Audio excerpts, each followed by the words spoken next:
സംസ്ഥാന സർക്കാർ നടത്താൻ ഉദ്ദേശിക്കുന്ന ആഗോള അയ്യപ്പ സംഗമത്തെ മുന്നിൽ വെച്ചുകൊണ്ട് കഴിഞ്ഞ ദിവസം സംഘപരിവാർ ചാനലായ ജനം ടി വി നടത്തിയ ഒരു ചർച്ചയിലെ ചില പരാമർശങ്ങൾ ശ്രദ്ധിക്കാനിടയായി. സാധാരണ ആ ചാനൽ കാണുകയോ ആ ചാനലിലെ ഏതെങ്കിലും ഡിബേറ്റുകൾ ശ്രദ്ധിക്കുകയോ ചെയ്യാറില്ല. പക്ഷെ തികച്ചും യാദൃച്ഛികമായാണ് കഴിഞ്ഞ ദിവസം ആ ചർച്ചയിലെ ഒരു ഭാഗം കാണാനിടയായത്. അത് സ്റ്റുഡിയോയിലല്ല നടന്നത്, തെരുവിലാണ് ആ ചർച്ച നടന്നത്. ആ ചർച്ചയിൽ പങ്കെടുത്ത ആ സദസ്സിലുണ്ടായിരുന്ന ആളുകളിൽ ഒരാൾ, ഒരു സ്ത്രീ, ഈ വിഷയവുമായി ബന്ധപ്പെട്ട് ചില വിഷയങ്ങൾ പറയുന്നതാണ് എൻ്റെ ശ്രദ്ധയിൽ വന്നത്. പാനലിസ്റ്റുകളിൽ പെട്ട ആളല്ല. അതേ സമയത്ത് നേരത്തെ സംഘപരിവാറിന്റെയും മറ്റും നേതൃത്വത്തിൽ നടന്ന ശബരിമല പ്രക്ഷോഭത്തിലടക്കം പങ്കെടുത്തിട്ടുള്ള ആളാണ് എന്നാണ് ആ സംസാരത്തിൽ നിന്ന് എനിക്ക് മനസ്സിലായിട്ടുള്ളത്. അവർ നടത്തിയ ചില പരാമർശങ്ങൾ ഏതെല്ലാം തരത്തിലാണ് കേരളത്തിൽ വ്യാജ പ്രചാരണങ്ങൾ നടക്കുകയും ന്യൂനപക്ഷ വിരുദ്ധത, ന്യൂനപക്ഷ വെറുപ്പ് ഉൽപ്പാദിപ്പിക്കപ്പെടുകയും ചെയ്യുന്നത് എന്നതിലേക്കുള്ള ഒരു ഉദാഹരണമോ ഒരു സൂചനയോ ആയിട്ട് എടുക്കാവുന്ന ചില വാക്കുകളാണ് അവർ പറയുന്നത്. അവരുടെ വാക്കുകൾ ശ്രവിക്കുക, എന്നിട്ട് മറ്റു കാര്യങ്ങൾ പറയാം. കാരണം ശരിയാണ്, ഇന്ത്യയിൽ ഹിന്ദുക്കൾ കൂടുതൽ ഉള്ള സമയത്ത് ക്ഷേത്രത്തിൽ വരുന്ന പൈസകൾ നിങ്ങൾ മറ്റു മതസ്ഥരുടെ ഉന്നമനത്തിന് വേണ്ടി ചെലവാക്കിയിരുന്നു. അത് ഞാൻ അംഗീകരിക്കാം. പക്ഷേ ഇപ്പോ ന്യൂനപക്ഷമായി കൊണ്ടിരിക്കുന്ന ഹിന്ദുവിന്റെ ക്ഷേത്രത്തിലുള്ള പണങ്ങൾ നിങ്ങൾ മറ്റു കാര്യത്തിന് എന്തിനുപയോഗിക്കുന്നു?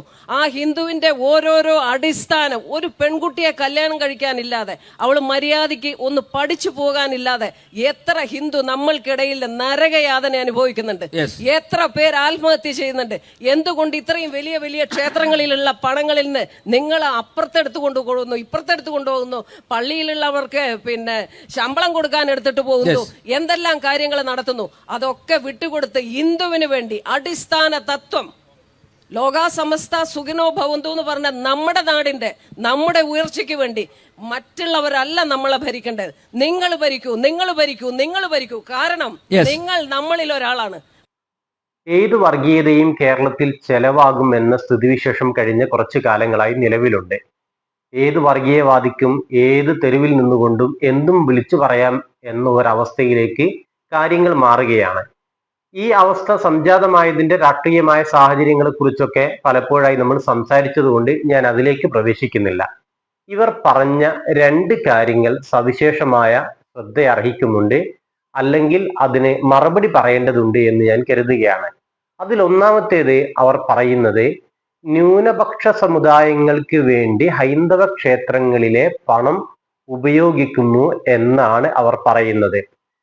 ഏത് കാലത്താണ്, ഏതെങ്കിലും ഒരു കാലഘട്ടത്തിൽ ന്യൂനപക്ഷ സമുദായം എന്ന് പറയുന്നത് കേരളത്തിന്റെ സവിശേഷമായ സാഹചര്യത്തിൽ മുസ്ലിങ്ങളാണ്, ക്രൈസ്തവരാണ്. മറ്റ് ന്യൂനപക്ഷ സമുദായങ്ങൾ കേരളത്തിൽ കൂടുതൽ ഇല്ല എന്ന് തന്നെ പറയാൻ കഴിയും. ഇനി കേരളത്തിന് പുറത്താണെങ്കിൽ മറ്റ് ന്യൂനപക്ഷ സമൂഹങ്ങൾ കൂടിയുണ്ട്. ഏത് ന്യൂനപക്ഷ സമൂഹമാകട്ടെ, അവരുടെ പുരോഗതിക്കോ അവരുടെ പ്രവർത്തനങ്ങൾക്കോ അവരുടെ ആരാധനാലയങ്ങൾ സംരക്ഷിക്കുന്നതിനോ അതിന്റെ പരിപാലനത്തിനോ അവരുടെ ഏതെങ്കിലും സാമുദായികമോ മതപരമോ ആയ വിശ്വാസപരമോ ആയ കാര്യങ്ങൾക്ക് വേണ്ടി ഇന്ത്യയിലെ ഏതെങ്കിലും ഒരു ക്ഷേത്രത്തിന്റെ പണം ചെലവഴിച്ചതായി ആർക്കാണ് ചൂണ്ടിക്കാണിക്കാൻ കഴിയുക? കേന്ദ്ര സർക്കാരിന്റെ രേഖകളില്ല, ക്ഷേത്ര കമ്മിറ്റികളുടെ രേഖകളില്ല, ഇത് കൈകാര്യം ചെയ്യുന്ന വിവിധ സംസ്ഥാനങ്ങളിലുള്ള ദേവസ്വം ബോർഡുകൾ ഉൾപ്പെടെയുള്ള സംവിധാനങ്ങളുടെ രേഖകളില്ല. ഈ രേഖകളൊന്നുമില്ലാതെ ഒരു തെരുവിൽ വന്നു നിന്നുകൊണ്ട് ന്യൂനപക്ഷ സമുദായങ്ങളുടെ ആവശ്യങ്ങളിലേക്ക് ഈ ക്ഷേത്രങ്ങളിലെ പണം വിനിയോഗിക്കുന്നു, അല്ലെങ്കിൽ അവിടെ നിന്നുള്ള വരുമാനങ്ങൾ ഉപയോഗിക്കുന്നു എന്ന് പറയുകയാണ്. എത്ര അപകടകരമായ വാദമാണ്! ആ വാദം കേൾക്കുന്ന ആളുകളിൽ ചിലരെങ്കിലും ഇത് വിശ്വസിക്കാനുള്ള സാധ്യതയില്ലേ? ചിലരെന്നല്ല, ആ ചാനലിനെ സ്ഥിരമായി ഫോളോ ചെയ്യുന്ന, ആ ചാനലിലെ ചർച്ചകൾ സ്ഥിരമായി കേൾക്കുന്ന ആളുകൾ ഇത് എളുപ്പത്തിൽ വിശ്വസിക്കാനുള്ള സാധ്യതയുണ്ട്. കാരണം അങ്ങനെ ഒരു ചാനലിൽ വന്നിരുന്ന് ആരും നുണ പറയില്ല, അല്ലെങ്കിൽ ഇതേപോലുള്ള ഒരു സ്ത്രീ നുണ പറയില്ല എന്നായിരിക്കാം ആ ചാനലിന്റെ പ്രേക്ഷകരിൽ പലരും കരുതുന്നുണ്ടാവുക. ഇന്ത്യയിലെ ഒരു മുസ്ലിം പള്ളിക്ക് വേണ്ടിയും ഒരു ക്രൈസ്തവ ചർച്ചിന് വേണ്ടിയും അല്ലെങ്കിൽ ഇസ്ലാം മത ആരാധനകൾ നടക്കുന്ന ഏതെങ്കിലും ചെറുതോ വലുതോ ആയ ആരാധനകൾ നടക്കുന്ന ഒരു കേന്ദ്രത്തിന് വേണ്ടിയും, അല്ലെങ്കിൽ ക്രൈസ്തവരുടെ ഏതെങ്കിലും വിശ്വാസപരമായ ചാപ്പലുകളാവട്ടെ മറ്റെന്തെങ്കിലും ആവട്ടെ, അതിനൊന്നും വേണ്ടി ഇന്ത്യയിലെ ക്ഷേത്രങ്ങളിൽ നിന്നുള്ള ഒരു വരുമാനവും ഒരിടത്തു നിന്നും ഒരു സംസ്ഥാനത്തും ഉപയോഗിക്കുന്നില്ല. അങ്ങനെ തെളിയിക്കാൻ ഒരാൾക്കും കഴിയില്ല. അങ്ങനെ ക്ഷേത്രങ്ങളുടെ പണം ഉപയോഗിച്ചിട്ട് പ്രവർത്തിക്കുന്ന ഏതെങ്കിലും ഒരു മുസ്ലിം പള്ളിയെ, ഏതെങ്കിലും ഒരു ക്രൈസ്തവ ചർച്ചിനെ, അല്ലെങ്കിൽ ഏതെങ്കിലും ഒരു വിദ്യാഭ്യാസ സ്ഥാപനത്തെ, ഏതെങ്കിലും തൊഴിൽ പരിശീലന കേന്ദ്രത്തെ ഇങ്ങനെ ആർക്കാണ് തൊട്ട് കാണിക്കാൻ കഴിയുക? അങ്ങനെ ക്ഷേത്രത്തിലെ പണം സർക്കാർ വിചാരിച്ചാൽ പോലും അവർ ഉദ്ദേശിച്ച വിധത്തിൽ ഉപയോഗിക്കാനും വിനിയോഗിക്കാനും കഴിയുമോ? അങ്ങനെ കഴിയില്ല. ക്ഷേത്രത്തിൽ നിന്ന് ലഭിക്കുന്ന വരുമാനം ഏതെല്ലാം വഴിയിൽ വിനിയോഗിക്കണമെന്നതിനെ കുറിച്ച് കൃത്യമായ മാർഗരേഖകളുണ്ട്, അതിന് മാനദണ്ഡങ്ങളുണ്ട്. അത് ആ മാനദണ്ഡങ്ങൾ പാലിക്കപ്പെടുന്നു എന്ന് ഉറപ്പുവരുത്താനുള്ള സംവിധാനങ്ങളുണ്ട്. ഈ സംവിധാനങ്ങളെ മുഴുവൻ നോക്കുകുത്തിയാക്കി ഏതെങ്കിലും ഒരു ഭരണകൂടം വിചാരിച്ചാൽ പോലും, ഒരു മന്ത്രി വിചാരിച്ചാൽ പോലും, ഒരു ഗവർണറോ രാഷ്ട്രപതിയോ ഉപരാഷ്ട്രപതിയോ വിചാരിച്ചാൽ പോലും ഒരു ക്ഷേത്രത്തിലെയും പണം കൊണ്ടുപോയി ഇപ്പുറത്തൊരു മുസ്ലിം പള്ളിക്ക് വേണ്ടിയോ, ന്യൂനപക്ഷ സമുദായങ്ങളുടെ ശാക്തീകരണത്തിന് വേണ്ടിയോ, അവരുടെ വിദ്യാഭ്യാസ പ്രവർത്തനങ്ങൾക്ക് വേണ്ടിയോ വിനിയോഗിക്കാൻ കഴിയില്ല എന്നത് 100% അതിനപ്പുറത്തേക്ക് എത്ര ശതമാനം ഉറപ്പ് പറയാൻ കഴിയുമോ അത്രയും ഉറപ്പുള്ള കാര്യമാണ്.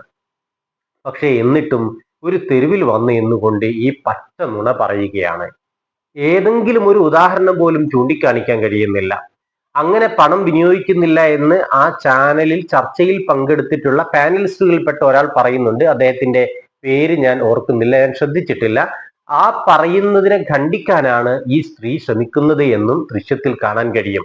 നോക്കൂ, ഈ ചാനൽ ചർച്ച ശ്രദ്ധിക്കുന്ന ഒരാളുടെ മനസ്സിലേക്ക് വളരെ എളുപ്പത്തിൽ ചെന്നു ചേരുന്ന ആശയം എന്താണ്? ക്ഷേത്രത്തിലേക്ക് ഹൈന്ദവ മത വിശ്വാസികളായ ആളുകൾ നൽകുന്ന സംഭാവനകൾ, ആ ക്ഷേത്രങ്ങളിൽ സ്വരൂപിക്കപ്പെടുന്ന വരുമാനം, ആ വരവ് മറ്റു പല സമുദായങ്ങളുടെയും ആവശ്യങ്ങൾക്ക് വേണ്ടി വിനിയോഗിക്കുകയാണ്.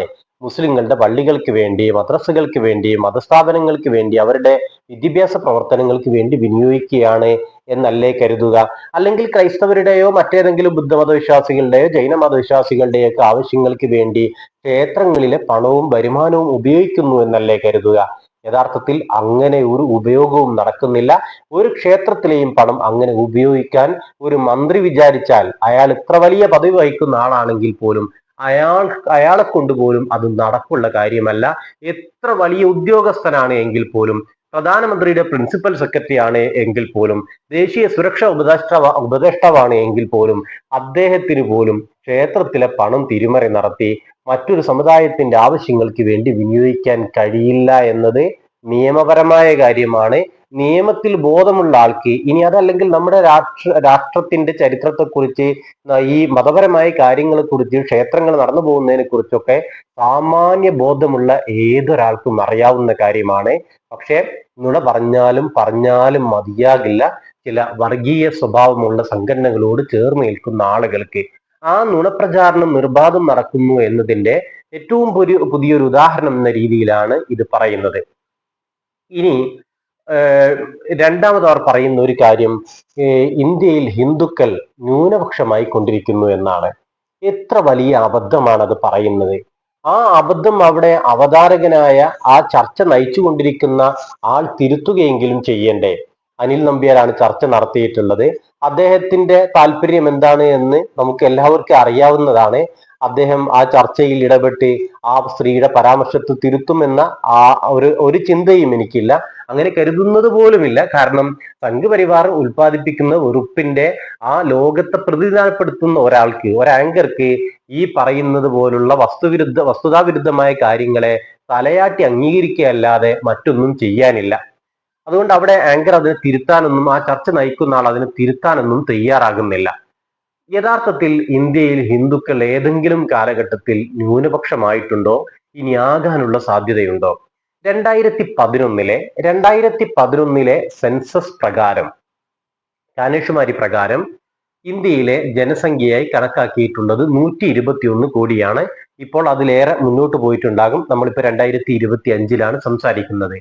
2011 അവസാനത്തെ സെൻസസ് നടന്നത് എന്നതുകൊണ്ടാണ് ആ കണക്ക് ഉദ്ധരിക്കുന്നത്. ആ സെൻസസ് പ്രകാരം ഇന്ത്യയിലെ ജനസംഖ്യ 121 കോടിയാണ്. അതിൽ 79+ കോടി ഹൈന്ദവ സമുദായ അംഗങ്ങളാണ്. 14 കോടിയാണ് മുസ്ലിങ്ങൾ വരുന്നത്. 14 കോടിയിൽ നിന്ന് 79 കോടിയിലേക്കുള്ള ദൂരം എത്രയാണ് എന്ന് നിങ്ങൾ ആലോചിച്ച് നോക്കൂ. എങ്ങനെയൊക്കെ വളർന്നാലും ഇന്ത്യയിൽ ഇപ്പോൾ ജീവിച്ചിരിക്കുന്ന മുസ്ലിം സ്ത്രീകളിൽ ഓരോരുത്തരും 10 പ്രസവിച്ചാൽ പോലും അടുത്ത നൂറ്റാണ്ടിലൊന്നും ഇന്ത്യയിലെ ജനസംഖ്യയെ മറികടക്കാൻ കഴിയില്ല. ഹിന്ദു ജനസംഖ്യയെ മറികടക്കാൻ മുസ്ലിങ്ങൾക്ക് കഴിയില്ല എന്ന് മാത്രമല്ല, കണക്കുകൾ ദേശീയ കുടുംബാരോഗ്യ സർവേയുടെ കണക്കുകൾ ഉൾപ്പെടെ പറയുന്നത് എല്ലാ സമുദായങ്ങളിലും ജനസംഖ്യാ ഗ്രോത്ത് താഴോട്ടാണ് എന്നാണ്. ജനസംഖ്യയുടെ അനുപാതം, ഒരു സ്ത്രീ പ്രസവിക്കുന്ന പ്രജനന നിരക്ക്, ആ പ്രജനന നിരക്ക് കുത്തനെ കുറയുന്നു എന്നാണ് എല്ലാ കണക്കുകളും പറയുന്നത്, എല്ലാ പഠനങ്ങളും പറയുന്നത്. വെള്ളാപ്പള്ളിയുമായി ബന്ധപ്പെട്ട ഒരു വീഡിയോ ഞാൻ 2-3 ദിവസങ്ങൾക്ക് മുമ്പ് ചെയ്തിട്ടുണ്ട്. അതിൽ ഈ ജനസംഖ്യയുമായി ബന്ധപ്പെട്ട ചില കാര്യങ്ങൾ പറയുന്നുണ്ട്. ഒരു കാലത്തും ഇന്ത്യയിൽ മുസ്ലിം ജനസംഖ്യ ഹൈന്ദവ ജനസംഖ്യയെ മറികടക്കില്ല എന്നല്ല, ഹൈന്ദവ ജനസംഖ്യയുടെ അയലത്തു പോലും എത്താനുള്ള യാതൊരു സാധ്യതയുമില്ല, എത്തില്ല എന്ന് തന്നെ ഉറപ്പ് പറയാവുന്ന വിധത്തിലാണ് പ്രജനന നിരക്കുള്ളത്. ജനസംഖ്യയുടെ വളർച്ചയും താഴ്ചയും ഒക്കെ പരിശോധിച്ചാൽ, ആ പഠനങ്ങൾ പരിശോധിച്ചാൽ തന്നെ ഇക്കാര്യം മനസ്സിലാക്കാൻ കഴിയും. പക്ഷെ ഒരു സംസ്ഥാനത്തിന്റെ തലസ്ഥാന നഗരിയിൽ നടക്കുന്ന ഒരു ചർച്ചയിൽ ആളുകൾക്കിടയിൽ നിന്നുകൊണ്ട് ഹിന്ദുക്കൾ കുറയുകയാണ്, ഹിന്ദുക്കളുടെ ജനസംഖ്യ കുറയുകയാണ്, ഹിന്ദുക്കൾ ന്യൂനപക്ഷമായി തീരുകയാണ് എന്ന് പറയുന്നു. ഈ പ്രസ്താവന അബദ്ധം മാത്രമല്ല, അതിവർഗീയതയും അപരവൽക്കരണവും കൂടി ലക്ഷ്യമിട്ടിട്ടുള്ളതാണ് എന്ന് പറയേണ്ടി വരും. എന്തുകൊണ്ടാണ് അങ്ങനെ പറയേണ്ടി വരുന്നത്? തികച്ചും വസ്തുതാവിരുദ്ധമായ കാര്യം പറയുക മാത്രമല്ല, മറ്റൊരു സമുദായത്തിന്റെ മനസ്സിലേക്ക് ഭീതി ഉണ്ടാക്കുകയാണ്. ഇതാ മുസ്ലിങ്ങൾ കൂടിക്കൂടി വരികയാണ്, നിങ്ങൾക്ക് മേൽ അധികാരം സ്ഥാപിക്കാവുന്ന വിധത്തിൽ നിങ്ങൾ അധികാരം കൈയാളൂ എന്ന് അവർ പറയുന്നതിന്റെ താല്പര്യം എന്താണ് എന്ന് വ്യക്തമാണ്. മുസ്ലിങ്ങൾ അധികാരം കൈയാളുകയാണ്, നിങ്ങൾ മറികടക്കാൻ ശ്രമിക്കുകയാണ് എന്ന് പറഞ്ഞ് മറ്റൊരു സമുദായത്തിന്റെ മനസ്സിലേക്ക് ഭീതി ഇട്ട് കൊടുക്കുകയാണ്. ആ ഭീതി ആവശ്യമുണ്ടോ എന്നത് മറ്റൊരു കാര്യം. അങ്ങനെ ഒരു ജനസംഖ്യാ വർധനവ് സംഭവിക്കുമോ എന്നത് ഒരിക്കലും സംഭവിക്കില്ല എന്നത് വസ്തുനിഷ്ഠമായ ഒരു കാര്യം. അങ്ങനെയൊക്കെ ആയിരിക്കുമ്പോൾ പോലും ഞങ്ങളെ മുസ്ലിങ്ങൾ മറികടക്കും, ഇതൊരു ഇസ്ലാമിക രാജ്യമായി തീരും എന്നൊക്കെ രീതിയിലുള്ള പ്രചാരണങ്ങളിലേക്ക് വഴിമാറാവുന്ന വിധത്തിലുള്ള പരാമർശങ്ങളാണ് ആ സ്ത്രീ നടത്തിയിട്ടുള്ളത്. ഈ പരാമർശങ്ങളെ, തെരുവുകളിൽ നടന്നുകൊണ്ടിരിക്കുന്ന ഈ പരാമർശങ്ങളെ വസ്തുനിഷ്ഠമായി തിരുത്തുക തന്നെയാണ് നമുക്കൊക്കെ ചെയ്യാനുള്ള ധർമ്മം. ഇങ്ങനെ ഇന്ത്യയിലെ ഹിന്ദുക്കൾ മുഴുവൻ മുസ്ലിങ്ങളോട് എതിർപ്പുമായി ജീവിക്കുന്ന ആളുകളാണ് എന്ന് ഞാൻ വിചാരിക്കുന്നതേയില്ല. നമ്മൾ ഈ സോഷ്യൽ മീഡിയയിലൊക്കെ കാണുന്നത് പോലെ വർഗീയ പ്രചാരണത്തിന്റെ ഭാഗമാണ് ഇന്ത്യയിലെ എല്ലാ ഹൈന്ദവ മതവിശ്വാസികളും എന്ന് ചിന്തിക്കാനുള്ള ഒരു ന്യായവുമില്ല. മറിച്ച് മുസ്ലിങ്ങൾക്കിടയിൽ ജീവിക്കുന്ന, സമ്മിശ്രമായി ജീവിച്ചു കൊണ്ടിരിക്കുന്ന, ആ രീതിയിൽ സൗഹൃദം പുലർത്തിക്കൊണ്ടിരിക്കുന്ന എത്രയോ ആളുകളെ നമുക്ക് കാണാൻ കഴിയും. അത് ഇന്ത്യയുടെ ഒരു വൈവിധ്യത്തെ അടയാളപ്പെടുത്തുന്ന ജീവിതമാണ് എല്ലാ സംസ്ഥാനങ്ങളിലും നമ്മൾക്ക് കാണാനാവുന്നത്. ചില ഇടങ്ങളിലൊക്കെ ചില വർഗീയമായ അസ്വാരസ്യങ്ങളൊക്കെ ഉണ്ടാകുമ്പോൾ പോലും ആ അസ്വാരസ്യങ്ങൾക്കൊക്കെ അപ്പുറത്ത് സോഷ്യൽ മീഡിയയിൽ ഇല്ലാത്ത, വർഗീയ പ്രചാരണങ്ങൾ നടത്താത്ത കോടിക്കണക്കിന് മനുഷ്യരുള്ള രാജ്യമാണ് നമ്മുടേത്. അതുകൊണ്ട് ഇന്ത്യയിലെ ഹിന്ദുക്കൾ എല്ലാവരും മുസ്ലിങ്ങൾക്കെതിരാണ്, മുസ്ലിങ്ങളുടെ എണ്ണം കൂടിയാൽ അവർ ഭീതിയിലാണ് എന്നൊന്നും ചിന്തിക്കുന്നില്ല. അതുകൊണ്ട് അവർക്ക് ഭീതിയുണ്ട് എന്ന് പറയുകയുമല്ല. പക്ഷേ ഇത് ഭീതി ജനിപ്പിക്കാൻ ഉദ്ദേശിച്ചുള്ള പ്രചാരണമാണ്. സംഘപരിവാർ കുറച്ചു കാലങ്ങളായി ആ പ്രചാരണം നടത്തിക്കൊണ്ടിരിക്കുന്നുണ്ട്. ആ വർഗീയ പ്രചാരണങ്ങളുടെ തുടർച്ചയിലാണ് നമ്മൾ ഇതിനെ കാണുകയും ചെയ്യേണ്ടത്.